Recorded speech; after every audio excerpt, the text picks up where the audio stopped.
Why you must read The Richest Man in Babylon? Manpida hairagana The Richest Man in Babylon hariba larikse nangna karigidamakta pagadagi.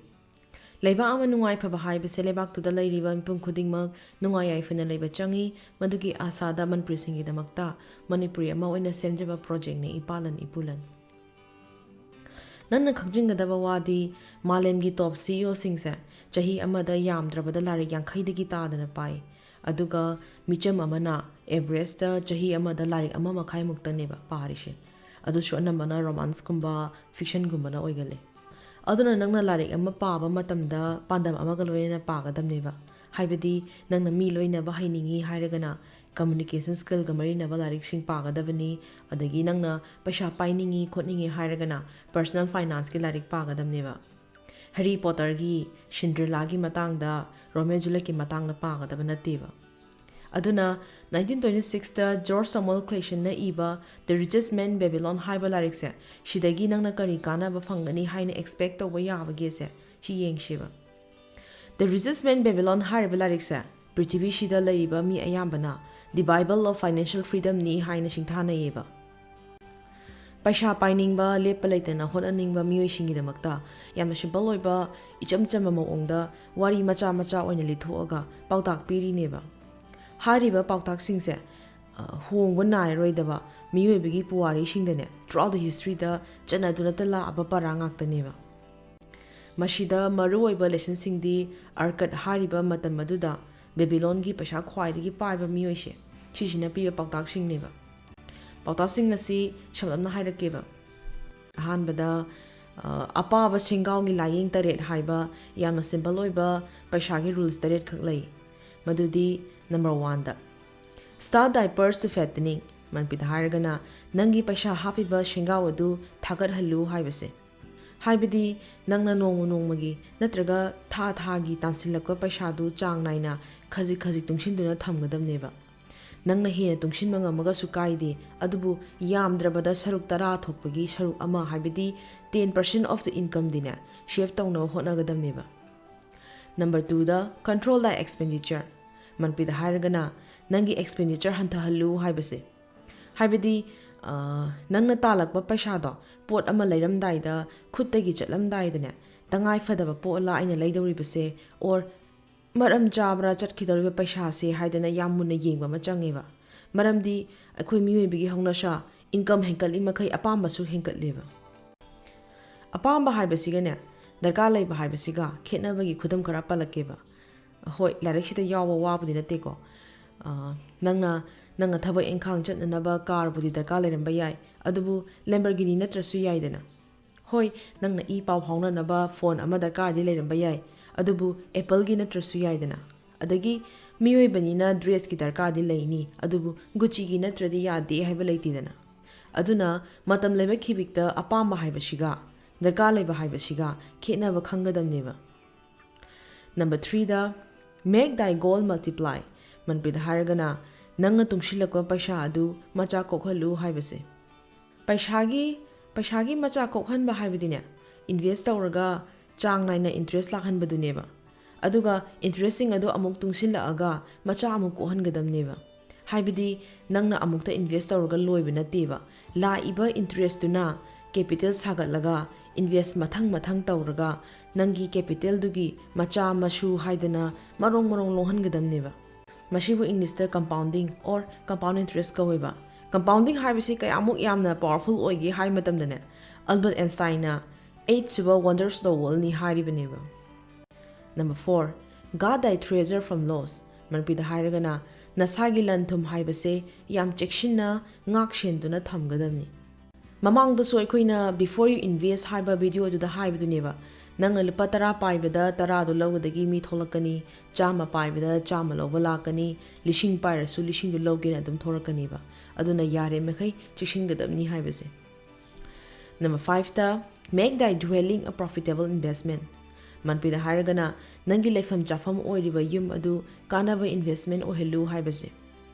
Masigi concept sa atai nateba kariguma nangna varada rent leire khaloba adudi nang tha khudingi rent thini dana shigi mahutta nanga loan lawraga yum inkhol le hawraga di rent thigi daba paisa dana loan gi paisa ꯂꯣꯟꯒꯤ ꯄꯩꯁꯥ ꯑꯣꯏꯅ ꯈꯖꯤꯛ ꯁꯤꯡꯒꯠꯈ꯭ꯔꯒꯗꯤ ꯆꯍꯤ 10 ꯑꯃ 10 ꯑꯃꯒꯤ ꯃꯇꯨꯡꯗ ꯂꯝ ꯑꯗꯨ ꯅꯪ ꯅꯁꯥꯒꯤ ꯑꯣꯏꯍꯧꯋꯤꯗꯅ ꯇꯧꯕꯇꯕꯨ ꯍꯥꯏꯔꯤꯕ ꯋꯥꯔꯤꯁꯦ ꯃꯇꯝꯒꯤ ꯂꯝ ꯑꯗꯨ ꯀꯌꯥꯝ ꯇꯥꯡꯏ ꯇꯥꯡꯗꯦ ꯑꯗꯒꯤ ꯂꯣꯟ ꯂꯧꯕ ꯃꯇꯝꯗ ꯏꯟꯇꯔꯦꯁ ꯑꯄꯤꯛꯄꯗ ꯄꯩꯁꯥ ꯄꯨꯕ ꯐꯪꯕ꯭ꯔꯥ ꯐꯪꯗꯕ꯭ꯔꯥ ꯍꯥꯏꯕꯒꯤ ꯃꯈꯥꯗꯤ ꯄꯣꯟꯅꯤ.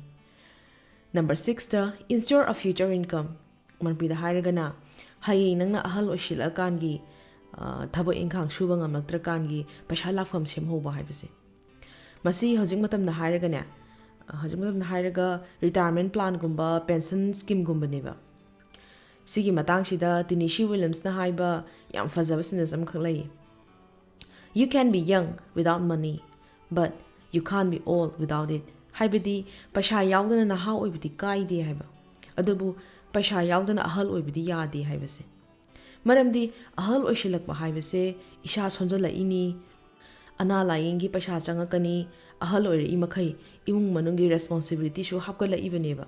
ꯑꯗꯨꯅ ꯁꯨꯡꯁꯣꯏ ꯁꯣꯏꯗꯅ ꯐ꯭ꯌꯨꯆꯔ ꯄ꯭ꯂꯥꯅꯤꯡꯁꯦ ꯁꯤ ꯇꯧꯍꯧꯒꯗꯕꯅꯦꯕ.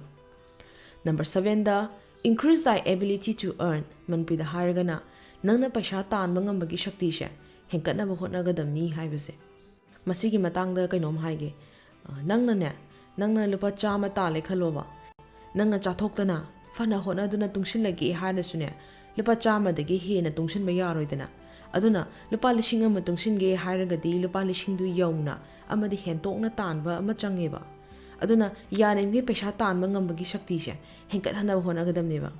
ꯅꯪꯅ ꯃꯁꯤꯒꯤꯗꯃꯛꯇ ꯑꯅꯧꯕ ꯁ꯭ꯀꯤꯜ ꯇꯝꯁꯤꯟꯒꯦꯔꯥ, ꯂꯥꯏꯔꯤꯛ ꯑꯅꯧꯕ ꯄꯥꯁꯤꯟꯒꯦꯔꯥ, ꯀꯣꯆꯤꯡ ꯌꯥꯎꯁꯤꯟꯒꯦꯔꯥ, ꯇꯣꯉꯥꯟꯕ ꯁꯥꯏꯠ ꯕꯤꯖꯤꯅꯦꯁ ꯍꯧꯖꯤꯟꯒꯦꯔꯥ, ꯅꯁꯥꯒꯤ ꯚꯦꯂꯨꯁꯦ ꯍꯦꯟꯒꯠꯍꯜꯂꯒ ꯌꯥꯔꯤꯃꯈꯩ ꯄꯩꯁా ꯇꯥꯟꯁꯤꯟꯅꯕ ꯍꯣꯠꯅꯒꯗꯕꯅꯦ ꯍꯥꯏꯕꯁꯦ. ꯑꯗꯨꯒ ꯂꯥꯏꯔꯤꯛꯁꯤꯒꯤ ꯑꯇꯣꯞꯄ ꯃꯔꯨꯑꯣꯏꯕ ꯄꯣꯏꯟ ꯈꯔ ꯁꯨꯝ ꯄꯜꯂꯕꯗꯅꯦ. Number 1ꯗ ꯅꯪꯅ ꯐꯥꯏꯅꯥꯟꯁꯀꯤ ꯃꯇꯥꯡꯗ ꯑꯦꯗꯚꯥꯏꯁ ꯂꯧꯒꯦ ꯍꯥꯏꯔꯒꯗꯤ ꯐꯥꯏꯅꯥꯟꯁꯀꯤ ꯑꯦꯛꯁꯄꯔꯠꯀꯤ ꯃꯅꯥꯛꯇ ꯆꯠꯀꯗꯕꯅꯦꯕ. ꯆꯦꯛ ꯁꯨꯕ ꯌꯨꯝ ꯁꯥꯕ ꯃꯤꯒꯤ ꯃꯅꯥꯛꯇ ꯆꯠꯀꯗꯕ ꯅꯠꯇꯦꯕ. ꯍꯣꯏ, ꯅꯪꯅ ꯌꯨꯝ ꯁꯥꯕꯒꯤ ꯑꯦꯗꯚꯥꯏꯁ ꯂꯧꯒꯦ ꯍꯥꯏꯔꯗꯤ ꯌꯨꯝ ꯁꯥꯕ ꯑꯦꯛꯁꯄꯔꯠꯇꯒꯤ ꯂꯧꯒꯗꯕꯅꯤ. ꯇꯣꯉꯥꯟꯕ ꯐꯤꯜꯒꯤ ꯇꯣꯉꯥꯟꯕ ꯑꯦꯛꯁꯄꯔꯠ ꯂꯩꯅꯤꯕ. ꯑꯗꯨꯅ ꯐꯤꯜꯗꯨꯒꯤ ꯑꯦꯛꯁꯄꯔꯠꯇꯒꯤ ꯑꯦꯗꯚꯥꯏꯁ ꯂꯧꯕ ꯑꯃ ꯆꯪꯉꯦꯕ. ꯐꯥꯒꯤ ꯑꯣꯏꯅ ꯃꯌꯥꯝꯅ ꯍꯥꯏꯅꯕ ꯑꯃ ꯂꯩ, ꯃꯗꯨꯗꯤ ꯑꯩꯈꯣꯏꯒꯤ ꯄ꯭ꯔꯤꯊꯤꯕꯤꯁꯤꯗ ꯈ꯭ꯋꯥꯏꯗꯒꯤ ꯍꯣꯡꯕꯁꯦ ꯑꯦꯗꯚꯥꯏꯁꯅꯤ ꯍꯥꯏꯗꯅ. ꯃꯔꯝꯗꯤ ꯃꯤ ꯈꯨꯗꯤꯡꯒꯤ ꯈꯪꯒꯦꯔꯥ ꯈꯪꯉꯣꯏꯒꯦꯔꯥ ꯃꯤꯉꯣꯟꯗ ꯑꯦꯗꯚꯥꯏꯁ ꯄꯤꯔꯒ ꯃꯁꯥꯁꯦ ꯁꯤꯡꯕ ꯃꯥꯟꯖꯩ. ꯑꯗꯨꯅ ꯅꯪꯅ ꯑꯦꯗꯚꯥꯏꯁ ꯂꯧꯕ ꯀꯥꯟꯗꯅꯦ ꯀꯅꯥꯅ ꯍꯥꯏꯔꯤꯕꯅꯣ, ꯍꯥꯏꯔꯤꯕ ꯃꯤꯗꯨ ꯐꯤꯜ ꯑꯗꯨꯗ ꯀꯌꯥꯝ ꯈꯪꯉꯤ ꯈꯪꯗꯦ ꯍꯥꯏꯕꯁꯦ ꯁꯤ ꯃꯨꯟꯅ ꯊꯤꯒꯠꯄ ꯑꯃ ꯆꯪꯉꯦꯕ. Number 2ꯗ ꯅꯪꯒꯤ ꯂꯟ-ꯊꯨꯝ ꯍꯥꯏꯕꯁꯦ ꯅꯪꯒꯤ ꯄꯔꯁꯇꯨꯗ ꯌꯥꯎꯔꯤꯕ ꯄꯩꯁꯥꯗꯨꯅ ꯂꯦꯞꯀꯗꯕ ꯅꯠꯇꯦꯕ. ꯅꯪꯒꯤ ꯄꯩꯁా ꯂꯥꯛꯐꯝ ꯑꯣꯏꯔꯤꯕ ꯏꯟꯀꯝꯁꯤꯡꯗꯣ ꯑꯗꯨꯅ ꯂꯦꯞꯀꯗꯕꯅꯦꯕ. ꯄꯩꯁꯥ ꯂꯥꯛꯐꯝ ꯍꯥꯏꯔꯒ ꯃꯁꯤꯗ ꯇꯥꯛꯂꯤꯕꯁꯦ ꯑꯦꯛꯇꯤꯚ ꯏꯟꯀꯝ ꯅꯠꯇꯦꯕ, ꯄꯦꯁꯤꯚ ꯏꯟꯀꯝꯗꯨꯕꯨꯅꯦꯕ. ꯄꯦꯁꯤꯚ ꯏꯟꯀꯝ ꯍꯥꯏꯕꯗꯤ ꯅꯪ ꯅꯁꯥ ꯌꯥꯎꯗꯅ ꯅꯁꯥꯒꯤ ꯃꯇꯝ ꯀꯥꯏꯊꯣꯛꯇꯅ ꯂꯥꯛꯄ ꯏꯟꯀꯝꯗꯣ. Number 3ꯗ ꯃꯤꯑꯣꯏꯕꯒꯤ ꯍꯧꯅꯁꯥ ꯄꯩꯁా ꯄꯥꯝꯕ꯭ꯔꯥ ꯂꯧꯁꯤꯡ ꯄꯥꯝꯕ꯭ꯔꯥ ꯍꯥꯏꯗꯅ ꯍꯪꯕ ꯃꯇꯝꯗꯅꯦ ꯄꯩꯁꯥ ꯍꯥꯟꯅ ꯂꯣꯏ ꯈꯜꯂꯤ. ꯃꯁꯤꯅ ꯀꯔꯤ ꯑꯣꯏꯍꯜꯂꯛꯀꯦ ꯍꯥꯏꯕꯗ ꯄꯩꯁా ꯇꯨꯡꯁꯤꯟꯕꯒꯤ ꯂꯧꯁꯤꯡ, ꯄꯩꯁా ꯏꯟꯚꯦꯁ ꯇꯧꯕꯒꯤ ꯂꯧꯁꯤꯡ ꯑꯃꯠꯇ ꯌꯥꯎꯗ꯭ꯔꯕꯅꯤna ꯄꯩꯁꯥꯗꯨꯁꯨ ꯈꯨꯠꯇ ꯍꯦꯛ ꯌꯧꯔꯛꯄꯒ ꯂꯣꯏꯈꯤꯕ ꯈꯪꯍꯧꯔꯣꯏꯕ.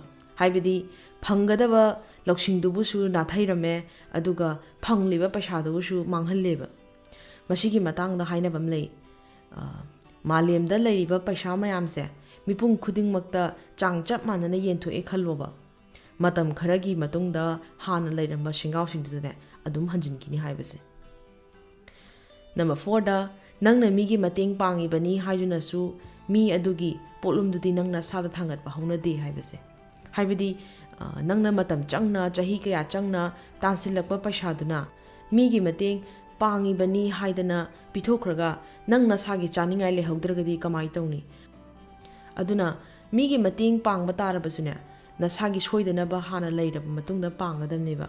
ꯈꯨꯗꯝ ꯑꯣꯏꯅ ꯍꯥꯏꯔꯕꯗ ꯅꯪꯅ ꯐ꯭ꯂꯥꯏꯠ ꯑꯃ ꯇꯣꯡꯕ ꯃꯇꯝꯗ ꯐ꯭ꯂꯥꯏꯠ ꯑꯦꯇꯦꯟꯗꯦꯟꯁꯤꯡꯅ ꯍꯦꯛ ꯍꯥꯏꯕꯗꯣ, ꯀꯔꯤꯒꯨꯝꯕ ꯈꯨꯗꯣꯡꯊꯤꯕ ꯑꯃꯗꯒꯤ ꯑꯣꯛꯁꯤꯖꯟ ꯃꯥꯛꯁꯦ ꯎꯞꯇꯕ ꯌꯥꯗ꯭ꯔꯦ ꯍꯥꯏꯕ ꯃꯇꯝꯗ ꯅꯪ ꯅꯁꯥ ꯍꯥꯟꯅ ꯎꯞꯄꯕ ꯃꯇꯨꯡꯗ ꯅꯪꯒ ꯐꯝꯃꯤꯟꯅꯔꯤꯕ ꯃꯤꯗꯨ ꯀꯣꯟꯅ ꯌꯦꯡꯉꯨ ꯍꯥꯏꯕꯗꯣ.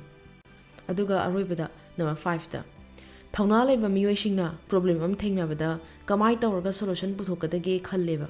ꯑꯗꯨꯒ ꯑꯁꯣꯟꯕ ꯃꯤꯅꯗꯤ ꯄ꯭ꯔꯣꯕ꯭ꯂꯦꯝ ꯑꯃ ꯊꯦꯡꯅꯕꯗ ꯀꯞ ꯂꯩꯌꯦꯕ. ꯑꯗꯨꯅ ꯄꯨꯟꯁꯤꯗ ꯃꯥꯏ ꯄꯥꯛꯀꯦ ꯍꯥꯏ ꯇꯥꯔꯒꯗꯤ ꯊꯧꯅꯥ ꯂꯩꯕ ꯑꯃ ꯆꯪꯉꯤ.